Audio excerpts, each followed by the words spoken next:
Esko PSSI yang juga tangan kanan Erick Thohir akhirnya mengklarifikasi gaduhnya soal percakapan di medsos tentang local pride dan ciki-ciki. Menurut Arya, ada yang sengaja mengaburkan ini dan memotong percakapan ini dan menghapus percakapan yang asli.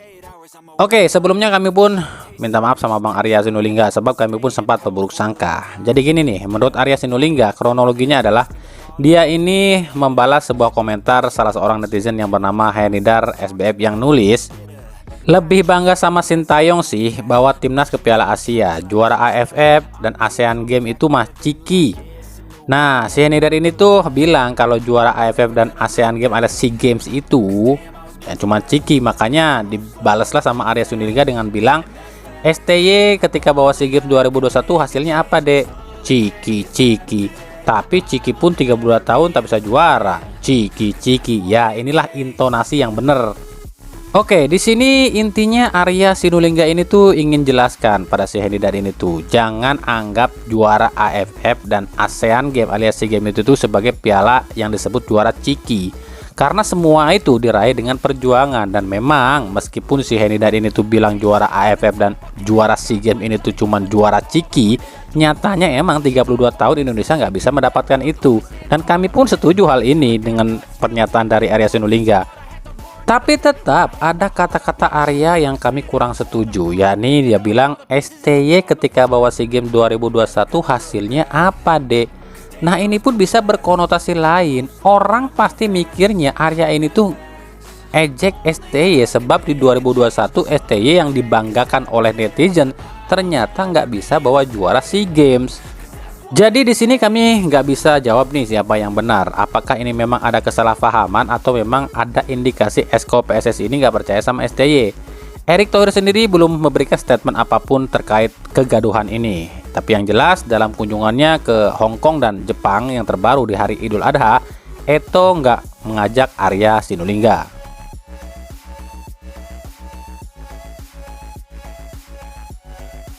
Di sisi lain, PSSI pun akhirnya menjawab kegaduhan soal uang juara 2 miliar dari Erick Thohir yang katanya belum dibayarkan atau belum lunas ke pihak PSM.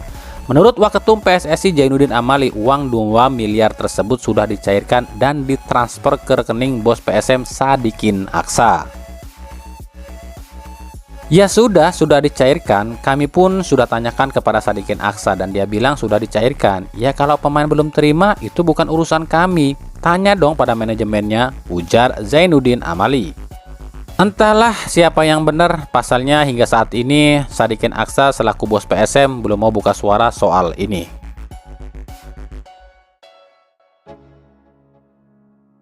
Ousmane Diarra, masih ingat dong pemain yang satu ini? Pemain keturunan Mali asal Minang ini tuh sempat rame waktu dikaitkan akan merapat ke Persib Bandung. Bahkan udah caper sama bos Persib waktu itu. Lalu tiba-tiba Ousmane ini dikaitkan dengan tim PSIS Semarang. Tapi hingga saat ini pun tak ada kabar ya. Sebenarnya gimana sih kronologinya dan bagaimana nasibnya sekarang? Kami telah mencoba menghimpun data-data dari berbagai sumber. Jadi memang Ousmane ini tuh sempat mengajukan proposal pada Persib melalui sang agen. Tapi lantaran pihak Persib ini terlalu lama untuk merespon, sang agen pun akhirnya menawarkan Ousmane pada tim PSIS Semarang. Dan kabarnya tim PSIS pun sama nih dengan Persib, lama merespon soal Ousmane. Lantaran si Ousmane Diarra ini udah terlalu ngebat ingin main di Liga 1, akhirnya sang agen ini pun saat ini menawarkan Ousmane ini pada Bayangkara FC. Nah, kita akan tunggu klub mana sih yang akan dibela oleh Ousmane Diarra. Bicara soal Bayangkara FC, Erick Thohir dengan tegas menegaskan jika tak ada satupun klub yang diistimewakan. Semua klub harus mengikuti regulasi, salah satunya adalah soal pelatih. Jika kemarin ada Arema FC yang nebeng lisensinya Joko Susilo buat didaftarkan di Liga 1, Bayangkara FC pun nebeng lisensi milik pelatih lain buat didaftarkan di Liga 1. Lisensi itu milik mantan pelatih Persib Bandung, Emral Abus. Jadi Emral Abus ini didaftarkan oleh Bayangkara FC sebagai pelatih sementara sambil menunggu pelatih asli Bayangkara FC ini selesai kontrak dengan klub lamanya. Ingat dan catat ya, Emral Abus pelatih sementara Bayangkara FC sambil nunggu pelatih asli. Hayo, ada yang tahu nggak siapa tuh pelatih asli yang dimaksud? Sebagai catatan, Bayangkara FC kabarnya akan mendatangkan pemain asal Belanda yang sempat dirumorkan ke Persib, yakni Thomas Verheyden. Nah, tentu kita tahu dong Verheyden ini satu agen dengan siapa? Ya tentu saja dengan Robert Rene Albert. Nah, maka dari itu jika benar Verheyden ini ke Bayangkara FC, ini artinya fix Robert Rene Albert akan ke Bayangkara FC. Di 2024 kontrak Rene Albert tersisa 1 tahun lagi di Persib. Jadi istilahnya Persib udah nggak terlalu gede keluarin duit jika harus melepas kontrak Robert Rene Albert di 2024. Nah, soal ini pun ada kaitannya dengan Nick Kuipers nih, tapi nanti ya kita bahas di lain waktu saja. Soalnya kami belum dapat sumber berita yang terpercaya soal ini. Kami nggak mau upload sesuatu yang belum pasti, ntar ujung-ujungnya kami dibilang hoax. Contoh soal M Rido yang sempat kami bilang dia ini akan ke Persib tapi ternyata nggak jadi. Kami dibilang hoax. Padahal faktanya Rido emang udah sempat ke Bandung buat negosiasi, tapi katanya sih nggak temuin kata sepakat dengan pihak Persib. Akhirnya Rido ini memilih bertahan di Bali United meskipun gajinya nggak dinaikin di Bali United. Jadi ngerti dong kenapa Rido ini batal ke Persib dan bertahan di Bali United. Bukan kami yang hoax ya, tapi emang batal. Dari Persik Kediri terancam dilaporkan ke FIFA oleh Pedro Paulo. Sebelumnya Persik Kediri memang telah mencoret Pedro Paulo dengan alasan Pedro ini cedera dan tak bisa dimainkan. Tapi rupanya sang agen Pedro ini nggak terima dan bilang ini tuh pemutusan kontrak sepihak. Agen Pedro mengaku Pedro Paulo ini sehat dan tak cedera seperti yang dituduhkan oleh pihak Persik Kediri. Bahkan di CV-nya pun kesehatan Pedro ini fit 100%. Nah, yang jadi permasalahan adalah pihak Persik Kediri bilang Pedro ini baru sebatas trial di Persik Kediri dan belum dikontrak, jadi bisa dilepas kapanpun. Tapi pihak Pedro bilang Pedro ini sudah dikontrak. Tapi lantaran bos Persik Kediri yang juga kapten Persik Kediri ini nggak puas sama Pedro dan punya nama pemain lain, maka dilepaslah Pedro dengan alasan Pedro ini cedera. Padahal tidak. Jika pihak Pedro membawa ini ke jalur FIFA dan terbukti pihak Persik Kediri ini melanggar regulasi FIFA dan regulasi kontrak atau pelanggaran kontrak, maka Persik Kediri bisa terancam tak bisa jual beli pemain di bursa transfer dalam 1 musim.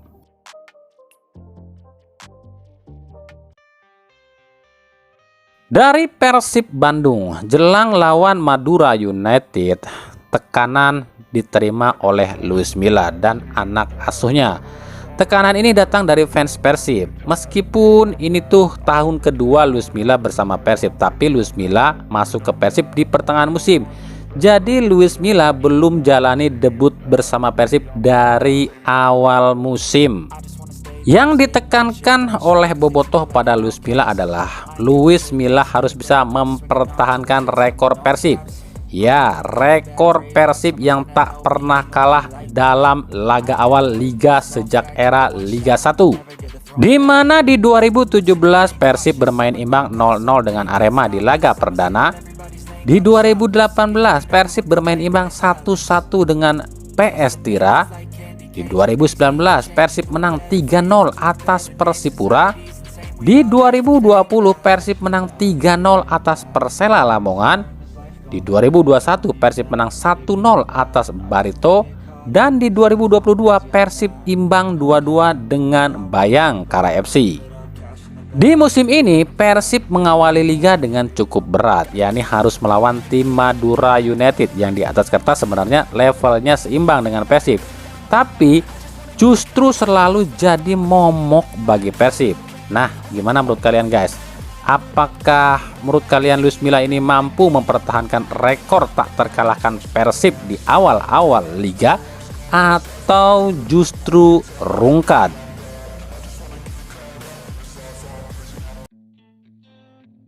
Ini banyak banget yang nanya, "Bang, itu gimana sama Persija? Kok udah mepet gini belum umumkan pemain asing lagi sih?" Mepet? Nggak juga. Kan pendaftaran itu ditutupnya 20 Juli, masih lama lah. Kan udah pernah kami bilang, Persija itu udah full pemain asingnya, cuma belum diumumkan. Alasannya adalah para pemain ini tuh belum pada datang ke Persija. Persija nggak mau mengumumkan pemain baru sebelum benar-benar tanda tangan kontrak di Persija. Sebab kata petinggi Persija yang udah-udah aja nih ya, Persija umumkan rekrutan pemain baru, pasti pemain datang ke Indonesia di bandara disabet klub lain. Jadi Persija ini mikir yang mending rahasiain aja pemain incarannya. Jadi maaf ya kalau soal ini kami nggak tahu siapa sosok pemain asing Persija. Tapi satu hal yang bisa kami bilang pasti adalah pemain asing Persija udah full. Sialnya situs LIB ini error mulu, jadi susah buat lihat daftar pemain klub yang udah didaftarin ke LIB.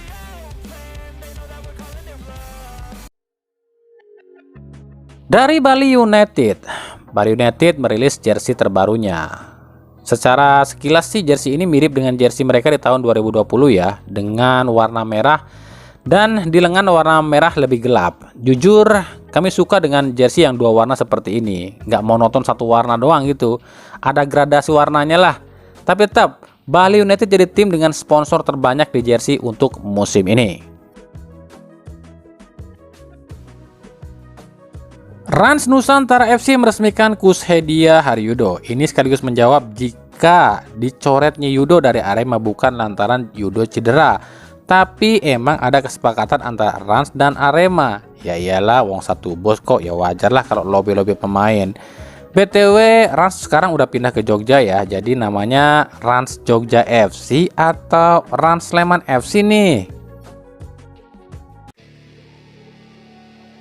Persikabo kedatangan atau ketabahan satu pemain asing lagi, yakni Rafael Conrado. Ini artinya Persikabo punya 7 pemain asing. Jadi kemungkinan akan ada yang dicoret nih, atau mungkin dipinjamkan kali ya. Kalau dilihat dari posisinya sih, kemungkinan yang akan dipinjamkan atau dicoret itu Barbosa. Karena Conrado ini posisinya striker. Padahal kita belum lihat tuh aksi dari si Barbosa bagus apa enggak ya. Tapi ya kita tunggu aja, benarkah Conrado yang akan didaftarkan atau Barbosa yang dicoret. Kalaupun Barbosa ini dicoret, itu artinya memang pelatih Persikabo nggak puas sama Barbosa. Ya kalau dilihat dari segi postur tubuh sih Conrado ini lebih ideal ya, lebih gesit kelihatannya. Gimana menurut kalian?